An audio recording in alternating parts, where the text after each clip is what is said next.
Boa tarde a todas e a todos.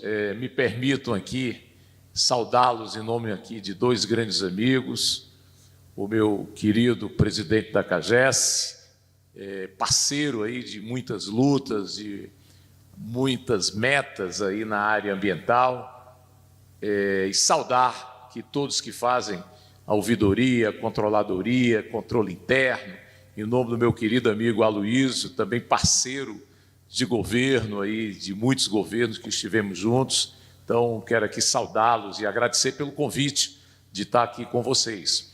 Eu vou aqui tentar fazer aqui uma síntese dessa apresentação, que normalmente eu faço com mais tempo, mas eu vou aqui já dizer que saneamento básico eu nem preciso falar, porque nós temos aqui o grande mestre aqui, não só do Ceará, mas do Brasil, é um líder na área de saneamento básico nacional, que é o Neuri, né?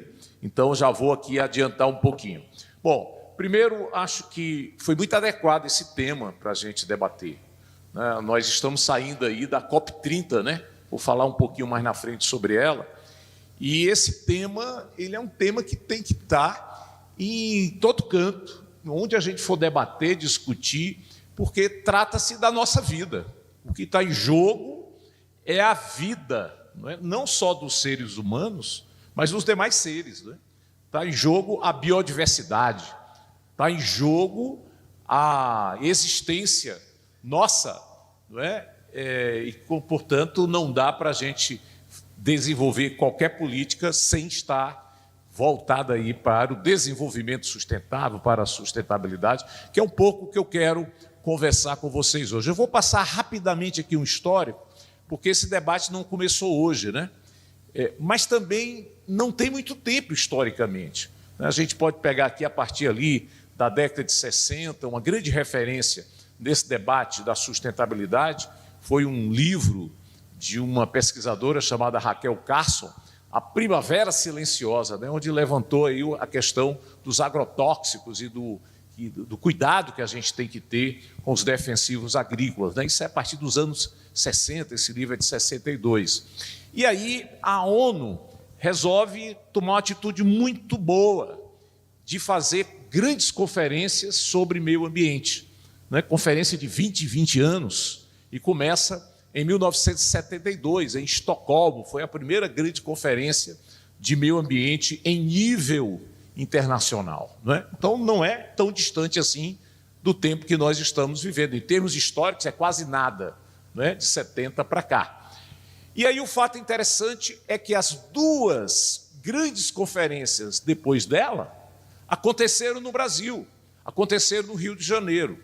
Isso não foi por acaso, né? Em 1992, nós tivemos a Eco 92, ou Rio 92, que foi decisiva para a humanidade, aquela conferência do Rio de Janeiro, do que se refere ao meio ambiente. 20 anos depois, vai acontecer uma nova conferência, a terceira, também no Rio de Janeiro, chamada Rio +20. E aqui eu quero, nesse intervalo entre um e outro, lembrar de uma outra conferência, que não foi essa conferência de 20 anos, mas que a ONU fez, e nessa conferência, em 1987, o encontro promovido pela ONU, esse encontro foi fundamental porque foi debatido um documento chamado Nosso Futuro Comum. E nesse documento se estabeleceu um conceito que todos nós usamos hoje: desenvolvimento sustentável. Então, esse conceito, ele é recente. Se falava muito em crescimento econômico, né? Se falava muito até em desenvolvimento, mas desenvolvimento sustentável aparece aí nesse documento, Nosso Futuro Comum, em 1987. Muito bem. Dito isso, e o Brasil? Por que o Brasil, das 3 conferências, foi sede de 2? E agora a COP, não é? Lá em Belém, a COP30. Por que o Brasil? Primeiro, porque o Brasil tem a maior biodiversidade do planeta. Não tem nenhum outro país que tenha tantos tipos de animais e vegetais como o Brasil, né? Que isso é a biodiversidade. Isso é importantíssimo, a gente tem que ter muito orgulho disso, né? O Brasil é uma referência pela sua biodiversidade no mundo. Além disso, é um país que tem muitos biomas. Estou mostrando aqui o mapa que vocês estão vendo, dos 6 biomas brasileiros. Muito se discute a Amazônia. Lá vocês viram na COP30, se debateu muito, que é um bioma importantíssimo, que precisa ser muito preservado, né? Mas tem um outro bioma que é tão importante como a Amazônia, que é o Cerrado, e esse está sofrendo muito, né? Sobretudo devido às atividades econômicas, o agronegócio, né? Avançando fortemente, com muito desmatamento, há muitas queimadas, a gente vê isso na mídia, vê no meio de comunicação. E nós temos um outro bioma, que lá na COP30, o nosso governador Eumano de Freitas, né, foi fazer a defesa desse bioma, né, e buscar recursos para a manutenção, para que a gente possa evitar esse desmatamento em larga escala também, que é o bioma Caatinga, né? Caatinga, Mata Branca, né? É o nosso bioma majoritário na região Nordeste. Aqui no Ceará, praticamente 80% ou mais do estado está dentro do bioma Caatinga, né? Vocês viram aí que foi lançado um grande projeto que é das florestas tropicais, o Fundo das Florestas Tropicais em pé. Então, o nosso governador, representando o consórcio Nordeste, os governadores nordestinos, foi defender que haja recursos para que a gente possa manter a nossa Caatinga, né? E temos outros biomas, a Mata Atlântica ela é fundamental, vocês estão vendo aí, está presente em vários estados, inclusive no Ceará, né? Nas matas úmidas, nas serras úmidas e também no litoral, né? Aqui, mangue, né? Essa vegetação litorânea toda faz parte também da Mata Atlântica, que foi historicamente o bioma mais atingido pela degradação, pelo desmatamento. Hoje nós temos aí 12% do que um dia nós tivemos de Mata Atlântica, né? E outros pequenos biomas, como é o caso do Pantanal, como é o caso do Pampa, né? Que são biomas também importantes. Eu vou aqui passar mais rapidamente, né? Mas eu quero destacar que o Brasil levou uma meta muito importante para a COP30. Já tinha levado para as outras COPs, né? Lembrando que COP significa Conferência das Partes. É um conceito muito importante. Cada país é uma parte de um todo, que é o nosso planeta. Então, nós temos que também ter essa consciência da chamada cidadania global, né? É importante a gente ver o que está acontecendo no nosso município, lutar pelo meio ambiente do nosso município, do nosso estado, do nosso país, mas nós temos que lutar pelo planeta, porque tudo faz parte de uma mesma lógica, né? Então, o nosso governo levou a meta do desmatamento líquido zero até 2030, ou seja, a proposta que o Brasil levou, e outros países também fizeram a mesma coisa, é que daqui a 5 anos não haja mais o desmatamento ilegal. Claro que sempre haverá algum tipo de supressão vegetal, até porque às vezes tem que ser feita mesmo, né? Mas tem que ser dentro da legalidade, devidamente licenciado, que nós não podemos mais aceitar o desmatamento ilegal, como acontece de forma desbragada pelo Brasil afora e no mundo, né? Vou passar aqui um pouco mais rapidamente, eu não vou falar de todas essas questões ambientais nos biomas, para a gente ganhar um pouquinho de tempo. Uma das grandes alternativas para evitar o desmatamento, para preservar esses biomas, é a criação de unidades de conservação. E eu fico muito orgulhoso sobre isso, porque eu fui secretário de Meio Ambiente aqui, junto com os meus colegas, que hoje continuam secretários, e o Neuri, que já na época também era o nosso presidente da CAGES. No governo Camilo Santana, nós criamos 16 unidades estaduais de conservação, 2 por ano, né? E eu me lembro que quando a gente assumiu a secretaria, o governador Camilo me deu uma missão muito simples, pequena. Disse: Bruno, é o seguinte, há 40 anos quer se criar aí o Parque Estadual do Cocó, regulamentar, não é? E é preciso fazer isso, porque a grande bandeira, não é, ambiental e a necessidade da gente ter essa área verde garantida. E isso foi, em 2017, conseguido, né?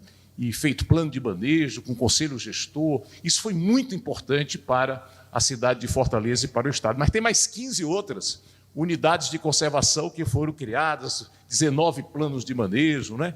Isso foi muito importante para a luta ambiental no estado do Ceará. Muito bem. Saneamento básico eu não vou falar, porque nós temos aqui um grande especialista. Bom, eu quero entrar, então, nessa questão do aquecimento global. Qual é o nosso grande desafio enquanto humanidade? Em 2015, a ciência demonstrou, né, os cientistas, que nós estamos correndo um sério risco enquanto humanidade e seres vivos, não só humanidade, mas seres vivos, que é a questão do aquecimento global. Os cientistas demonstraram que a gente deveria ter uma meta. No final do século, em 2100, a temperatura média deveria aumentar no máximo, para não termos consequências drásticas, 1,5 grau acima do que nós tínhamos em 1850, ali no começo da Revolução Industrial. Muito bem. Agora, lá na COP, em Belém, já chegou à conclusão que em diversos locais nós já chegamos em 2025 a 1,5 grau, que era uma meta para o final do século. Significa dizer, se nós vamos continuar nesse rumo que estamos, vamos chegar no final do século com a temperatura média aumentando 2,5, 3 graus, alguns pessimistas falam até mais do que isso. Significa dizer o quê? Significa dizer que esse aquecimento global, a emissão de gases de efeito estufa que estamos fazendo, isso vai gerar grandes problemas climáticos, como nós já estamos vivendo. Basta ver aí o Rio Grande do Sul, não é? Com as enchentes em vários locais do mundo, seca excessiva em outros locais, os oceanos aumentando seu volume de água, ilhas que ficarão submersas, o mar avançando no litoral, e basta, quem conhece aqui o litoral do Ceará sabe do que é que eu estou falando, não é? Isso é no mundo todo. Então, esses problemas continuarão acontecendo de forma grave se nós não mudarmos o nosso comportamento, as nossas decisões políticas, não é? E aí o Brasil volta a ser um exemplo. Eu quero aqui demonstrar para vocês. O Brasil levou para a COP, não é, o compromisso de até 2035 diminuir em até 67%, de 59% a 67%, a emissão de gases de efeito estufa, percentualmente, ao que se fazia em 2005. Não é? Poucos países levaram metas tão ousadas. Claro que essas metas precisam ser devidamente monitoradas. E a proposta da descarbonização até 2050. Né? Então, são propostas que o Brasil levou, outros países também levaram propostas semelhantes, as chamadas contribuições nacionalmente determinadas. Cada país deveria levar para a COP essa proposta de termos de contribuição daquele país em termos de redução de emissão de gases de efeito estufa. Outra linha de pensamento importante, outra proposta fundamental, que o Brasil é modelo para o mundo, é em relação à energia. Nenhum país do mundo tem a diversidade energética que o Brasil tem. 87% da eletricidade que se consome no Brasil vem de recursos naturais. Nenhum país do mundo tem isso.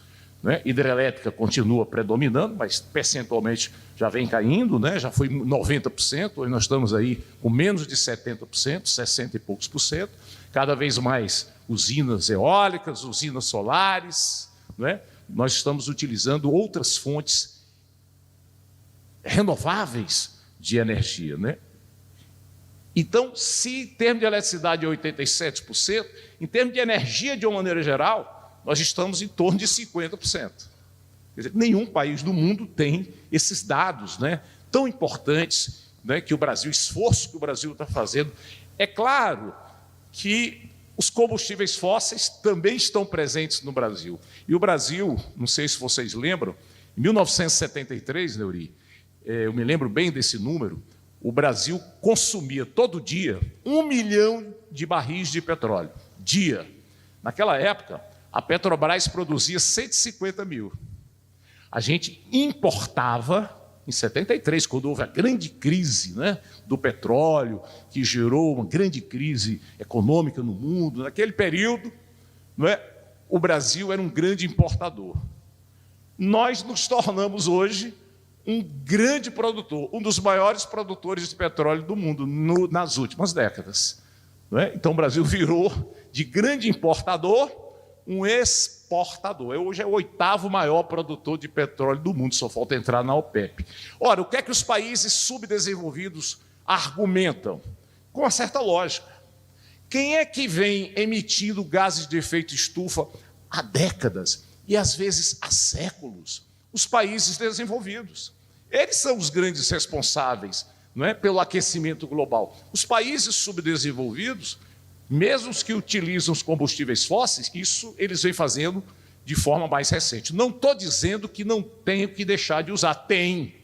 É tanto que vários países apresentaram agora, não é, a chamada agenda, não é, a rota do caminho, a rota de saída dos combustíveis fósseis. O próprio presidente Lula insistiu isso, né, para que entrasse na agenda, não é, de resolução da COP30 a saída, né, as metas da saída dos combustíveis fósseis. Lamentavelmente não entrou. Não é? É evidentemente que o Brasil vai continuar presidindo aí a COP durante um ano e a expectativa é que a gente possa, até a próxima COP, tentar colocar isso efetivamente na agenda. Quais são as metas parciais até a gente sair dos combustíveis fósseis? Não é uma decisão fácil para países pobres e para países que dependem de combustíveis fósseis. Para o Brasil é até mais fácil do que para muitos países, porque nós temos essa diversidade energética que eu acabei de citar. Muito bem, vou aqui tentar ir para a conclusão. Muito bem, aqui são os principais temas, né, que foram discutidos agora na COP30. Né? Duas questões fundamentais foi a questão do desmatamento, qual é a agenda que os países, nós também não conseguimos colocar na agenda da COP final, da resolução, e na questão da diminuição da emissão de gases de efeito estufa. Mas aqui é digamos assim, é um mapa do caminho, né, como eu falei, dos combustíveis fósseis e do desmatamento. Mas entrou na agenda a questão da adaptação, do financiamento, não é, dos países desenvolvidos, ajudando os países subdesenvolvidos a tentar resolver os seus problemas ambientais, não é? Inclusive, esse fundo das florestas tropicais foi muito debatido e é uma grande alternativa, inclusive, para países como o Brasil, de receber recursos dos países desenvolvidos que mais emitiram, nas últimas décadas, gases de efeito estufa. Então, ao concluir, eu quero colocar aqui o seguinte: quais são os grandes desafios? Primeiro, essa consciência da cidadania planetária, que todos nós temos que ter. Segundo, e aí é um desafio que tem que estar nos nossos governos, nas nossas gestões, nas empresas, nas escolas, nas universidades, que é a mudança de comportamento, a mudança de cultura. Leis nós já temos muito boas. Na área ambiental, o Brasil é exemplo, não é? Temos leis ótimas, não é? Inclusive aqui no Ceará, em relação à questão ambiental. O desafio é fiscalizar a execução dessas leis, a eficácia dessas leis e mudar comportamento, e mudar a cultura. Por isso que o grande desafio é a educação ambiental. E a CAGES, inclusive, dá bons exemplos, né, de educação ambiental. Aqui no Ceará, quero aqui lembrar 3 grandes projetos, também da época do governo Camilo, que continua agora no governo Elmano. Um deles, né, é a coleta seletiva solidária. Inclusive, a CAGES adotou isso na época com a SEMA, eu acho que vocês também, na ouvidoria, não é? Que é apoiar a reciclagem nos órgãos públicos com a participação dos catadores. Os catadores são grandes ambientalistas, né? Eles fazem o que todos nós deveríamos fazer, que é a reciclagem. Não é? Então, isso foi muito importante. Segundo, nós criamos um projeto importantíssimo na área da educação ambiental, que foi o projeto AJA. O Ceará hoje tem 10 mil jovens em todos os municípios do Ceará, não é? Como AJA, eles são agente jovem ambiental, não é? Que eles fazem, digamos assim, recebem uma pequena bolsa para poder trabalhar na sua comunidade, no seu bairro, na sua escola, a educação ambiental. E para concluir, nós temos algo importante que nos últimos anos algumas empresas adotaram, que é a chamada política ISG, ou ASG, o ambiental, o social, não é? E a boa governança. Claro que algumas empresas, às vezes, fazem um greenwashing, né? Fazem assim, muita propaganda e tal, a gente vai atrás, não tem muita política mesmo. Mas muitas empresas resolveram adotar isso para valer, como é o caso da CAGES. Empresas estatais e empresas privadas levam isso a sério. Isso é fundamental, porque o consumidor também quer consumir produtos de empresas que têm a preocupação com a sustentabilidade. Isso é fundamental, né? E aí o consumidor, o exigente, ele tem que exigir cada vez mais que as empresas que produzem produtos que eles consumam têm que ter essa sustentabilidade, têm que ter essa política de ESG, né? Do ambiental, do social e da boa governança. Agora, recentemente, eu quero encerrar com esse exemplo, a Prefeitura de Fortaleza também está levando bons exemplos.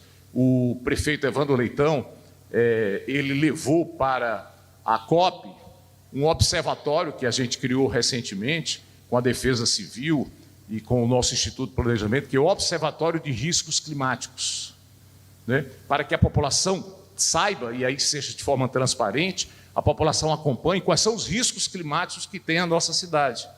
Em relação à temperatura, né, nós criamos aí, com o apoio da Bloomberg, medidores de temperatura, porque nós detectamos que aqui em Fortaleza há muitas ilhas de calor. E às vezes as pessoas pensam, bom, onde é que é mais quente? É onde tem prédio? Não. São nos bairros mais populares. Um dos bairros mais quentes, por exemplo, aqui, aquecidos, né, com uma ilha de calor, inclusive, é o Pirambu. Por quê? Porque não tem áreas verdes. E aí é muito fácil a gente detectar isso. Vai meio-dia andar na trilha do Cocó, ou na trilha do Curió, ou em outros locais verdes, você pensa que está numa serra.